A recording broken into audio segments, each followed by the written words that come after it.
There are a lot of things I wish I knew before I started raw feeding 5 years ago. There were even things that I wish I knew just a year ago that I know now. It doesn't matter how many years we've been feeding raw, we will always still be learning. Always reading new studies, always observing what our pets' bodies tell us, and always learning what others teach us. Here are 5 things that I wish that I knew back then when I started feeding raw. Number 1, I wish I knew about nutritional gaps. I started feeding raw when I got my ferret, Guts. The common way many people fed their ferrets was a very spread out balancing over time method. This consisted of feeding raw meaty bone each morning and feeding either only heart, only secreting organs, or some other form of muscle meat that evening. Each meal was very heavy in one of these, but the idea was to balance over the course of the week. I'm not going to shame this method of feeding, but I don't think it's the best approach to raw feeding, especially for young dogs, cats, and ferrets. Not only is this an extreme way of balancing over time, it also has many nutritional gaps if you're only feeding raw meaty bone, muscle meat, and organ meat.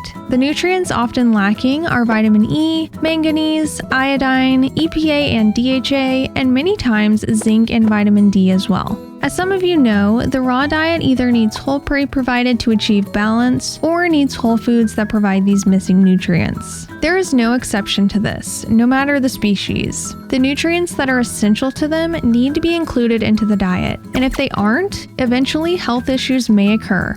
Number 2, I wish I knew how to calculate my pet's nutrient requirements. Once I was in the process of learning about the raw diet for dogs, I started learning about nutritional gaps and figured out what fresh foods can balance my puppy's meal. The only problem was there was little sources out there that told you how much needs to be given per the species, age, and weight. I wasn't even sure how to calculate my puppy's caloric intake. It wasn't until Matsu was about 8 to 9 months that I started finding literature on how to figure out the caloric intake, and from there, figuring out the nutrient allowance. Once I did some calculations, I realized some things I was providing in the diet were almost spot on, while others were way off. I panicked a bit, but remembered that even though he was a puppy, his species was still resilient, and could do just fine if I quickly fixed his meals. Thinking back, it may have been a better idea to get a meal formulation plan, but I was so determined to learn it all on my own. Since then, I'm glad I did, because it is possible.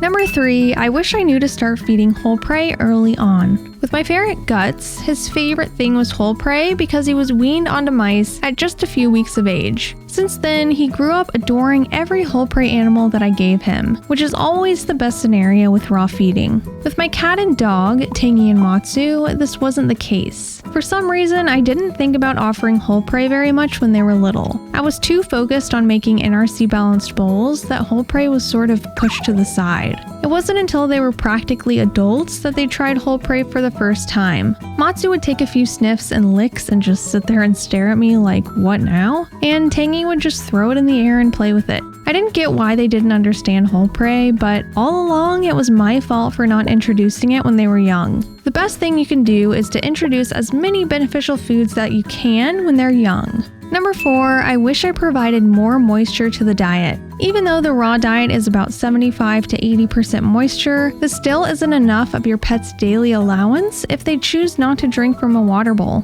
For cats, this can often be the case, and may actually end up being a little dehydrated a lot of the time. While there are ways to get your pet more interested in drinking, like water fountains, it's always a plus to include a little more water to their meals as well. This is something I started doing within the last year, and I think it's been impactful for Tangy. I pretty much never saw him drink, and assumed this was because he got all he needed from his diet. But once I found the numbers for how much his daily water intake should be, then calculated how much he got from his meals, I realized he was still low. While it's always good to rely on self-regulation, with cats who are known to become a little dehydrated from refusing to drink from bowls, I felt like he needed a little boost. Some days he will drink every last drop on his plate, and other days he will leave the remaining liquid on the plate.